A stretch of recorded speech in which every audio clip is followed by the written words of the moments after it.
आप लोगों को कोरोना का दौर तो याद ही होगा। इसने हम सबको जिंदगी के एक अलग ही पहलू से रूबरू कराया।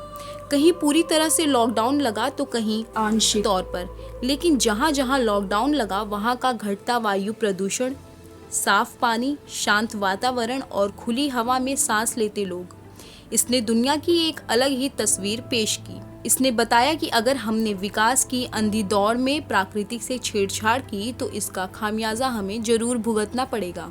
इसीलिए हमने अपने इस पृथ्वी ग्रह और इसके वातावरण को बेहतरीन और स्वच्छ बनाने की ज़रूरत है। इसके लिए तमाम तरह के प्रयास भी किए जाते रहे हैं और इन्हीं कोशिशों में से एक है पृथ्वी दिवस का मनाया जाना।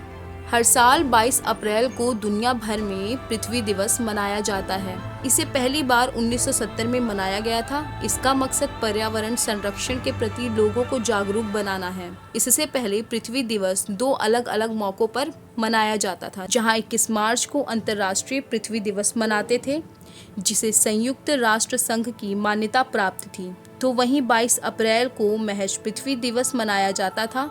लेकिन यह सिलसिला 22 अप्रैल 1970 को खत्म हो गया। साल 1970 से दुनिया भर में 192 से अधिक देशों के निवासी एक साथ पृथ्वी दिवस मनाते हैं। इस बार पृथ्वी दिवस के 54 साल पूरे हो रहे हैं। अमेरिकी सीनेटर गैलॉर्ड नेल्सन ने 1970 में पृथ्वी दिवस की नींव पर्यावरण शिक्षा के रूप में डाली थी, जिसके बाद से पृथ्वी दिवस मनाने की परंपरा शुरू हुई।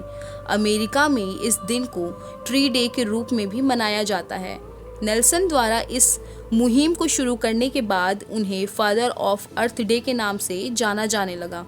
इस दिवस के मौके पर एक साथ 192 देशों के अरबों नागरिक पृथ्वी के संरक्षण का संकल्प लेते हैं।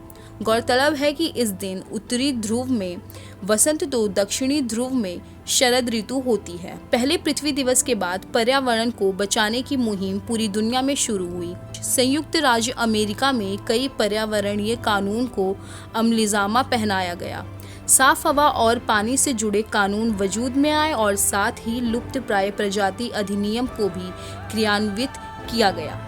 इस मौके पर पर्यावरणीय संरक्षण संस्था की भी नींव रखी गई। पूरी दुनिया में पृथ्वी दिवस की एक खास अहमियत है। यही वजह है कि साल 2016 में संयुक्त राष्ट्र में इस दिन ऐतिहासिक पेरिस समझौते पर सभी देशों ने दस्तखत किए थे। हर साल इस दिवस की एक थीम होती है। इस साल पृथ्वी दिवस की थीम प्लैनेट वर्सेस प्लास्टिक है। इस एपिसोड में बस इतना ही। अब बारी है आज के सवाल की। आपको कमेंट करके बताना है कि अर्थ ओवरशूट डे क्या होता है। हम फिर मिलेंगे एक नए कार्यक्रम के साथ। तब तक के लिए पढ़ते रहिए और बढ़ते रहिए। नमस्कार।